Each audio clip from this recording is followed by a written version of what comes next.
ಎಲ್ರಿಗೂ ನಮಸ್ಕಾರ. ಆರೋಗ್ಯದ ಕುರಿತಾದಂತಹ ಈ ವಿಶೇಷ ಸಂಚಿಕೆಗೆ ಎಲ್ರಿಗೂ ಸ್ವಾಗತ. ಈ ಹಿಂದೆ ಬೇರೆ ಬೇರೆ ವಿಚಾರಗಳಿಗೆ ಸಂಬಂಧಪಟ್ಟ ಹಾಗೆ ಸಾಕಷ್ಟು ಮಾಹಿತಿಗಳನ್ನು ನೀಡಿರುವ ಹಿರಿಯ ಶಿಕ್ಷಣ ತಜ್ಞರು, ಶ್ರೇಷ್ಠ ಆಡಳಿತಗಾರರು ಮತ್ತು ಸಮಾಜದ ದಿಗ್ದರ್ಶಕರಾಗಿ ಗುರುತಿಸಿಕೊಂಡಿರುವಂತಹ ಖ್ಯಾತ ಸಂಶೋಧಕರು, ಪ್ರಾಚಾರ್ಯರು ಆಗಿರ್ತಕ್ಕಂತಹ ಡಾಕ್ಟರ್ GH ಪ್ರಭಾಕರ ಶೆಟ್ಟಿ ಅವರಿಗೆ ಈ ಕಾರ್ಯಕ್ರಮಕ್ಕೆ ಸ್ವಾಗತ ಮತ್ತು ನಮಸ್ಕಾರ ಸರ್. ನಮಸ್ಕಾರ. ಸಾಫ್ಟ್ ಡ್ರಿಂಕ್ಸ್ ಇದು ಬದುಕಿಗೆ ಹಾರ್ಡ್ ಡ್ರಿಂಕ್ಸ್ ಆಗ್ತಾ ಇದೆ ಎನ್ನುವಂತ ಮಾತುಗಳನ್ನ ನಾವೆಲ್ಲ ಕಡೆ ಕೇಳ್ತಾ ಇದ್ದೀವಿ. ಬಹುಶಃ ಬೇಗ ಸಾಯ್ಬೇಕಾದ್ರೆ ಹೆಚ್ಚು ಸಾಫ್ಟ್ ಡ್ರಿಂಕ್ಸ್ ಅನ್ನ ಕುಡಿಬೇಕು ಅನ್ನುವಂತ ಮಾತುಗಳನ್ನ ಕೂಡ ನಾವು ಕೇಳ್ತಾ ಇದ್ದೇವೆ. ಇದರ ಮಧ್ಯದಲ್ಲಿ ಕೂಡ ಒಂದು ಹಂತಕ್ಕೆ ಒಂದು ವರ್ಗದ ಜನ ಅದನ್ನೊಂದು ರೀತಿ ಪ್ಯಾಷನ್ ಅನ್ನುವ ರೀತಿಯಲ್ಲಿ ಸಾಫ್ಟ್ ಡ್ರಿಂಕ್ಸ್ ಅನ್ನ ಕುಡಿತಾ ಇದ್ದಾರೆ. ಈ ಮಧ್ಯೆ ಈಗ ಎಲ್ಲ ವರ್ಗದ ಜನರನ್ನು ಒಳಗೊಂಡಂತೆ ಈ ಸಾಫ್ಟ್ ಡ್ರಿಂಕ್ಸ್ ಅನ್ನೋದು ಎಷ್ಟರ ಮಟ್ಟಿಗೆ ಮಾರಕ ಮತ್ತು ಅದರ ದುಷ್ಪರಿಣಾಮಗಳೇನು, ಈ ಎಲ್ಲ ವಿಚಾರಗಳ ಬಗ್ಗೆ ಈಗ ಡಾಕ್ಟರ್ GH ಪ್ರಭಾಕರ ಶೆಟ್ಟಿ ಅವರು ನಮಗೆ ತಿಳಿಸಿಕೊಡ್ಲಿಕ್ಕಿದ್ದಾರೆ. ನಿಮ್ಮೊಂದಿಗೆ ನಾನು ನಿರೂಪಕ ಮತ್ತು ಉಪನ್ಯಾಸಕ ಅಕ್ಷಯ್ ಹೆಗ್ಡೆ ಮೊಳಹಳ್ಳಿ. ಇದೀಗ ಸಾಫ್ಟ್ ಡ್ರಿಂಕ್ಸ್ ಕುರಿತಾದಂತಹ ದುಷ್ಪರಿಣಾಮಗಳ ಬಗ್ಗೆ ಡಾಕ್ಟರ್ GH ಪ್ರಭಾಕರ ಶೆಟ್ಟಿ ಅವರಿಂದಲೇ ಕೇಳುವ ಬನ್ನಿ. ನೋಡಿ, ಮನುಷ್ಯನ ದೇಹ ಅಕ್ಷಾರಯುಕ್ತವಾಗಿದೆ. ಆದರೆ ತಂಪು ಪಾನೀಯ ಅತಿಯಾದ ಆಮ್ಲದಿಂದ ಕೂಡಿದೆ. ಆಮ್ಲ ಅಂತ ಹೇಳಿದರೆ ಅದರಲ್ಲಿ ಫಾಸ್ಫೋರಿಕ್ ಆಮ್ಲ ಅಂತ ಒಂದಿದೆ. ಈ ಪಾನೀಯದಲ್ಲಿ ಫಾಸ್ಫೋರಿಕ್ ಆಮ್ಲ ಇರುವುದರಿಂದ ನಮ್ಮ ಜಠರ, ಹೊಟ್ಟೆ, ಇನ್ನು ಮೇದೋಜೀರಕ ಗ್ರಂಥಿ, ಪ್ಯಾಂಕ್ರಿಯಾಸ್ ಅಂತ ಹೇಳ್ತಾರೆ, ಅನಂತರ ಯಕೃತ್ತು ಅಂದರೆ ಲಿವರ್, ಇನ್ನು ಮೂತ್ರಜನಕಾಂಗದ ಮೇಲೆ ದುಷ್ಪರಿಣಾಮ ಅನ್ನೋದು ಬೀರ್ತದೆ. ಇದರಿಂದಾಗಿ ಏನಾಗ್ತದೆ ಅಂತ ಹೇಳಿದರೆ ಇಲ್ಲಿ ಪೆಪ್ಟಿಕ್ ಅಲ್ಸರ್ ಬರ್ತದೆ. ನೀವು ಕೇಳಿರ್ಬೋದು, ಹೊಟ್ಟೆಯಲ್ಲಿ ಬರುವಂಥ ಅಲ್ಸರ್ ಇದಕ್ಕೆ ಕಾರಣ. ಇನ್ನು ಡಯಾಬಿಟಿಸ್ ಬರ್ತದೆ, ಬೊಜ್ಜು ಬರ್ತದೆ, ಇದರಿಂದ ದೇಹದ ತೂಕ ಕೂಡ ಹೆಚ್ಚಾಗ್ತದೆ. ಇನ್ನು ಹೊಟ್ಟೆ ಉಬ್ಬರಿಸಿದಾಗ ಆಗ್ತದೆ, ಅಂದರೆ ಗ್ಯಾಸ್ ತುಪ್ತದೆ, ಗ್ಯಾಸ್ ಫಾರ್ಮೇಷನ್ ಆಗ್ತದೆ. ಹೃದಯಕ್ಕೆ ಸಂಬಂಧವಾದ ರೋಗಗಳು ಕೂಡ ಬರ್ತದೆ. ಇನ್ನು ಅಜೀರ್ಣ ಆಗ್ತದೆ, ವಾಂತಿ ಆಗ್ತದೆ, ಬೇದಿ ಆಗ್ತದೆ, ಡಿಹೈಡ್ರೇಷನ್ ಆಗ್ತದೆ. ಅಲ್ಲದೆ ನಮ್ಮ BP, ಬ್ಲಡ್ ಪ್ರೆಷರ್ ಅದು ಕೂಡ ಹೆಚ್ಚಾಗ್ತದೆ. ಅಲ್ಲದೆ ನಮ್ಮ ಗಟ್ ಅಂತ ನಾನು ಹಿಂದೆ ಹೇಳಿದ್ದೇನೆ, ಅನ್ನನಾಳ, ಅದರಲ್ಲಿ ಸೂಕ್ಷ್ಮ ಜೀವಿಗಳಿವೆ. ಅವುಗಳ ಆರೋಗ್ಯದ ಮೇಲೆ ಕೂಡ ಇದು ದೊಡ್ಡ ಪರಿಣಾಮವನ್ನು ಬೀರ್ತದೆ. ನೋಡಿ, ಈ ಸಾಫ್ಟ್ ಡ್ರಿಂಕ್ಸ್ ಕುಡಿಯುವುದರಿಂದ ಏನಾಗ್ತದೆ ಅಂತ ಹೇಳಿದರೆ 8 ರಿಂದ 10 ವರ್ಷದ ಹುಡುಗಿಯರು ಕೂಡ ಮೆಚೂರ್ ಆಗ್ತಾರೆ ಎನ್ನುವುದಾಗಿ ಅಮೇರಿಕಾದ ಡಯಾಬಿಟಿಕ್ ಅಸೋಸಿಯೇಷನ್ ರಿಸರ್ಚ್ ಸೆಂಟರು ವರದಿ ಮಾಡಿದೆ. ಅಲ್ಲದೆ ಹಾರ್ವರ್ಡ್ ವಿಶ್ವವಿದ್ಯಾಲಯದ ಪ್ರಕಾರ, ಅದೇ ಮೆಡಿಕಲ್ ಕಾಲೇಜಿನ ಸಂಶೋಧನೆಯ ಪ್ರಕಾರ, ಹುಡುಗರು 10 ವರ್ಷಕ್ಕೆ, ಹುಡುಗಿಯರು 8 ವರ್ಷಕ್ಕೆ ಪ್ರಾಯಪ್ರಬುದ್ಧರಾಗ್ತಾರೆ ಎನ್ನುವುದಾಗಿ ಕೂಡ ಅವರು ತಿಳಿಸಿದ್ದಾರೆ. ಈ ಸಾಫ್ಟ್ ಡ್ರಿಂಕ್ಸ್ ಅಂತ ಹೇಳಿದರೆ ಸಿಹಿಕಾರಕ ವಸ್ತು ಅಥವಾ ಕಾರ್ಬೊನೇಟೆಡ್ ಡ್ರಿಂಕ್ ಅಂತ ಇದನ್ನು ನಾವು ಹೇಳ್ತೇವೆ. ನೀವು ಕೇಳಿರ್ಬೋದು ಕಾರ್ಬೊನೇಟೆಡ್ ಡ್ರಿಂಕ್ ಅಂತ. ಕಾರ್ಬನ್ ಅದರಲ್ಲಿ ಭಾಳ ಕೆಟ್ಟದ್ದು. ಅದನ್ನು ಕುಡಿಯುವುದರಿಂದ ನಮ್ಮ ಎಲುಬು ಮತ್ತು ಬೋನ್ ಮೆದುವಾಗ್ತದೆ ಮತ್ತು ಸಪೂರ ಆಗ್ತದೆ. ಇದನ್ನು ನಾವು ಆಸ್ಟಿಯೋಫೊರೋಸಿಸ್ ರೋಗ ಅಂತ ಹೇಳ್ತೇವೆ. ಆಸ್ಟಿಯೋ ಅಂದರೆ ಬೋನಿಗೆ ಸಂಬಂಧಪಟ್ಟಂಥ ಒಂದು ಕಾಯಿಲೆ. ಇದನ್ನು ನೀವು ಪಾಶ್ಚಾತ್ಯ ದೇಶದಲ್ಲಿ ಅದು ಹೆಚ್ಚು. ಒಂದು ವೇಳೆಯಲ್ಲಿ ಆಕ್ಸಿಡೆಂಟ್ ಆದರೆ, ಬೋನ್ ತುಂಡಾದರೆ ಅದನ್ನು ಕೂಡಿಸಲಿಕ್ಕೆ ನೀವು ಕಬ್ಬಿಣದ ಯಾವುದನ್ನು ಹಾಕಲಿಕ್ಕೆ ಆಗೋದಿಲ್ಲ. ಅಲ್ಲಿ ಬೋನಿನ ಮೇಲೆ ಅಷ್ಟೊಂದು ಪರಿಣಾಮ ಬೀರುತ್ತದೆ. ಅಲ್ಲದೆ ಈ ಸಾಫ್ಟ್ ಡ್ರಿಂಕ್ಸನ್ನು ಕುಡಿಯುವುದರಿಂದ ಹೈಡ್ರಾಕ್ಸಿ ಮಿಥೈನ್ ಪರ್ಫಿರಾಲ್ ಎನ್ನುವಂಥ ವಿಷ ಪದಾರ್ಥ ದೇಹದಲ್ಲಿ ಉತ್ಪತ್ತಿಯಾಗ್ತದೆ. ಇದೆಲ್ಲ ಕಾರ್ಬೊನೇಟೆಡ್ ಡ್ರಿಂಕ್ಸ್ ನೋಡಿ, ತುಂಬ ಹೆಸರು ನಿಮಗೂ ನನಗಿಂತ ಹೆಚ್ಚು ಗೊತ್ತಿರ್ಬೋದು. ತುಂಬ ಹೆಸರಿದೆ. ನಾನು ಯಾವುದು ಕುಡಿಯಲಿಲ್ಲ, ಬಟ್ ನಾನು ಹೆಸರಲ್ಲಿ ನನಗೆ ಗೊತ್ತುಂಟು. ನೋಡಿ, ಇದೆಲ್ಲ ಒಂದೊಂದು ಬಣ್ಣ ಇದೆ. ನೀವು ನೋಡಿರ್ಬೋದು, ಒಂದೊಂದು ಬಣ್ಣ ಅಂತ ಹೇಳಿದರೆ ಈ ಬಣ್ಣವೇ ದೊಡ್ಡ ಡೇಂಜರ್. ಇದು any colouring matter is carcinogenic. Carcinogenic ಅಂದರೆ ನಿಮಗೆ ಗೊತ್ತಿರ್ಬೋದು, ಅಂದರೆ ಕ್ಯಾನ್ಸರನ್ನು ಉತ್ಪತ್ತಿ ಮಾಡುವಂಥದ್ದು ಈ ಬಣ್ಣ. ಇದು ದೊಡ್ಡ ಕೆಟ್ಟ ದುರಂತ ಇದು.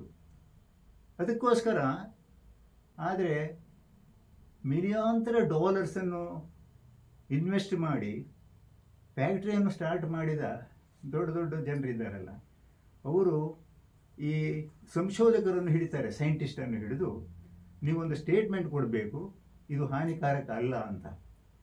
ಅವರು ಕೊಡ್ತಾರೆ. ಈಗ ಬ್ರೈಬ್ ಅಂತ ಹೇಳೋದು ಭ್ರಷ್ಟಾಚಾರ ಎಲ್ಲ ಕಡೆ, ನಮ್ಮಲ್ಲಿ ಎಲ್ಲ, ಅಮೇರಿಕ ಎಲ್ಲ ದೇಶದಲ್ಲೂ ಇದೆ, ಹೆಚ್ಚು ಕಡಿಮೆ ಇರ್ಬೋದು. ಅವರ ಪ್ರಕಾರ ಏನು ಹೇಳಿದ್ದಾರೆ ಅಂದರೆ 4 ml of soft drink is not a threat to human life. ಈಗ ನೋಡಿ, ಸಿಗರೇಟ್ ಸೇದಬಾರ್ದು, it is injurious to help ಅಂತ ಒಂದು ಒಂದು ಒಂದು ಲೇಬಲ್ ಹಾಕ್ತಾರೆ ನೋಡಿ. ಅದೇ ರೀತಿ ಬಾಟಲ್ ಮೇಲೆ 4 ml ಕುಡಿದ್ರೆ ಏನು ತೊಂದರೆ ಇಲ್ಲ ಅಂತ ಹಾಕಿದರು. ಸಾಫ್ಟ್ ಡ್ರಿಂಕ್ಸ್ ಯಾರು ಅದು 4 ml ಕುಡಿತಾರೆ. ಗೌರ್ಮೆಂಟ್ ಬ್ಯಾನನ್ನು ಲಿಫ್ಟ್ ಮಾಡ್ತಾರೆ. ಅನಂತರ ಈಗ ಇಡೀ ಜಗತ್ತಿನಲ್ಲಿ ಸಾಫ್ಟ್ ಡ್ರಿಂಕ್ಸ್. ಇದು ಬಣ್ಣ ಇರುವುದರಿಂದ ನಾನು ಮೊದಲನೇದಾಗಿ ಹೇಳಿದ್ದೇನೆ, ಕ್ಯಾನ್ಸರು ಖಂಡಿತ ಬರ್ತದೆ, ನಮ್ಮಲ್ಲಿ ನಿಶಕ್ತಿ ಹೆಚ್ಚಾಗ್ತದೆ, ಕಣ್ಣಿನ ದೋಷ ಬರ್ತದೆ, ಅನಂತರ ಕ್ರೋಮೋಸೋಮ್, ವರ್ಣತಂತು ಅಂತ ಹೇಳ್ತಾರಲ್ಲ, ಗೊತ್ತುಂಟ ನನಗೆ, ಹೆರಿಡಿಟರಿ ಮೆಟೀರಿಯಲ್ ಕ್ಯಾರಿ ಮಾಡುವಂಥದ್ದು, ಅದು ಬ್ರೇಕ್ ಆಗ್ತದೆ. ನಾನು ನಿಜವಾಗಿ ರಿಸರ್ಚ್ ಮಾಡಿದ ಇದೇ ಫೀಲ್ಡಿನಲ್ಲಿ effect of chemicals on plants and animals ಅಂತ. ಆ ಕ್ರೋಮೋಸೋಮ್ ಹೇಗೆ ತುಂಡಾಗ್ತದೆ, ಹೇಗೆ ಫ್ರ್ಯಾಗ್ಮೆಂಟ್ ಆಗ್ತದೆ ಕೂಡ ನಾನು ಹೇಳ್ತಿದ್ದೇನೆ. ಇದರಿಂದ ಏನಾಗುತ್ತೆ ಅಂದರೆ, ಕ್ರೋಮೋಸೋಮ್ ಬ್ರೇಕ್ ಆಗೋದ್ರಿಂದ ಏನಾಗುತ್ತೆ ಅಂದರೆ, ನಿಮಗೆ ಮುಂದೆ ಹುಟ್ಟುವ ಮಕ್ಕಳಲ್ಲಿ ನ್ಯೂನ್ಯತೆ ಬರ್ತದೆ, ಒಂದಲ್ಲ ಒಂದು ಡಿಫಾರ್ಮಿಟೀಸ್, ಬಹಳ ತೊಂದರೆ. ಅಲ್ಲದೆ ಈ ಸಾಫ್ಟ್ ಡ್ರಿಂಕ್ಸಿನಲ್ಲಿ ಕ್ಯಾಫೀನ್ ಕೂಡ ಇದೆ, ಅದು ಬಹಳ ಕೆಟ್ಟದ್ದು. ಈ ಕ್ಯಾಫೀನ್ ಇರುವುದರಿಂದ ಅಥವಾ ಈ ಬಣ್ಣ ಕಾರಕ ಇವು ಕೆಮಿಕಲ್ ಇರುವುದರಿಂದ ಏನಾಗುತ್ತೆ ಅಂತ ಹೇಳಿದರೆ, ನಿಮ್ಮ ವೀರ್ಯ ನಾಶ ಆಗ್ತದೆ, ಅಥವಾ ಯುವಕರು ಮುಂದಿನ ಪೀಳಿಗೆಯನ್ನು ಮಾಡುವಂಥ ಸಾಮರ್ಥ್ಯವನ್ನೇ ಕಳೆದುಕೊಳ್ತಾರೆ. ಇದರಿಂದ ಎಲರ್ಜಿ ಉಂಟಾಗ್ತದೆ, ಅದು ಏನು ಬೇಕಾದರೆ ಇದಕ್ಕೆ ಬಟ್ಟಿಗೆ ಹೇಳ್ಬೋದು ನೀವು. ಆದರೆ ಇದನ್ನು ಕುಡಿಯುವವರ ಸಂಖ್ಯೆಯನ್ನು ಕಡಿಮೆ ಆಗಲಿಲ್ಲ. ಭಾರತವನ್ನು ಕಂಪೇರ್ ಮಾಡಿದರೆ ನಾವು ಕಡಿಮೆ.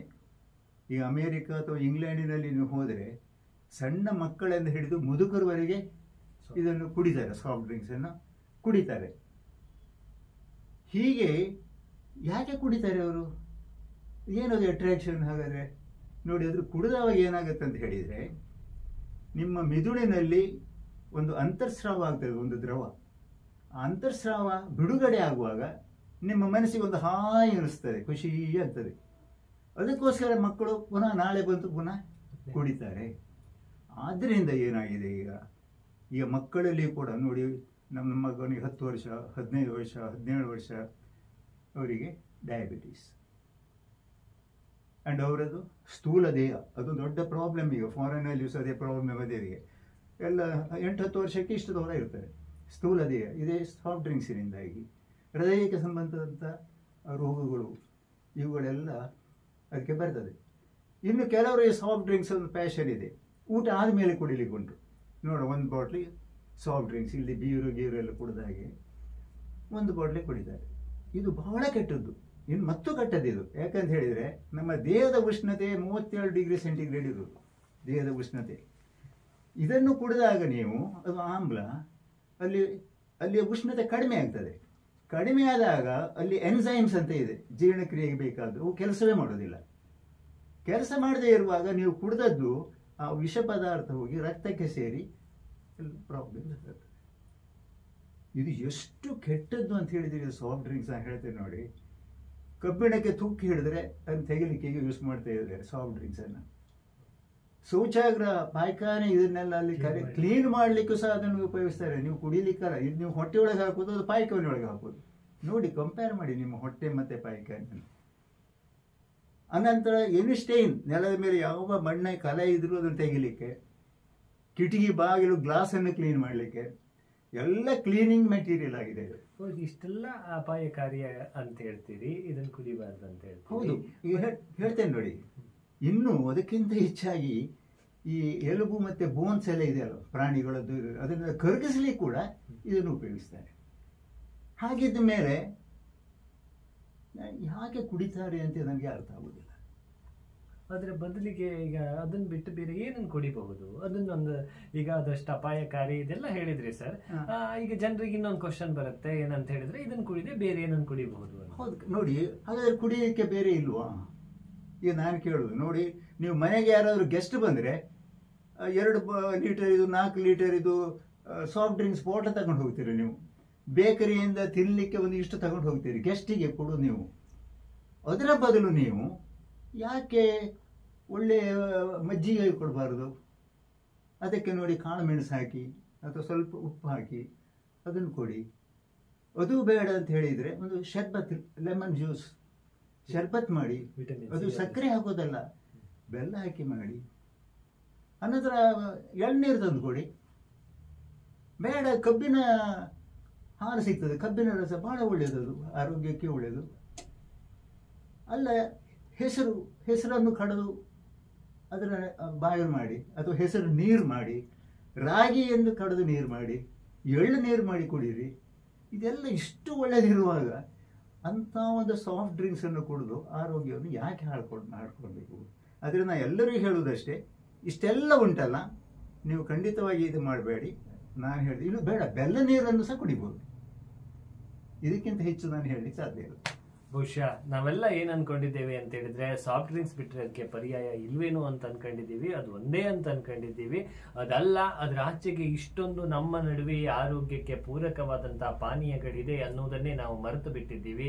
ಅದನ್ನ ನೆನಪಿಸುವುದರ ಜೊತೆಗೆ ನಮಗೆ ಆರೋಗ್ಯಕ್ಕೆ ಬೇಕಾದ ಏನು ಸಾಫ್ಟ್ ಡ್ರಿಂಕ್ಸ್ ನ ಮಾರಕತೆಯ ಬಗ್ಗೆ ಹೇಳುವುದರ ಜೊತೆಗೆ ನಮ್ಮ ದೇಹಕ್ಕೆ ಪೂರಕವಾಗುವಂತಹ ಪಾನೀಯಗಳು ಯಾವುದು ಅನ್ನೋದನ್ನ ಬಹಳ ಅತ್ಯುತ್ತಮವಾಗಿ ನಮಗೆ ತಿಳಿಸಿಕೊಡುವಂತ ಕೆಲಸವನ್ನ ಮಾಡಿದ್ದಾರೆ ಡಾಕ್ಟರ್ GH ಪ್ರಭಾಕರ್ ಶೆಟ್ಟಿ ಅವರಿಗೆ ತುಂಬು ಹೃದಯದ ಧನ್ಯವಾದವನ್ನು ಸಲ್ಲಿಸಿಕೊಳ್ತಾ ಇದ್ದೀವಿ. ನಮಸ್ತೆ ಸರ್.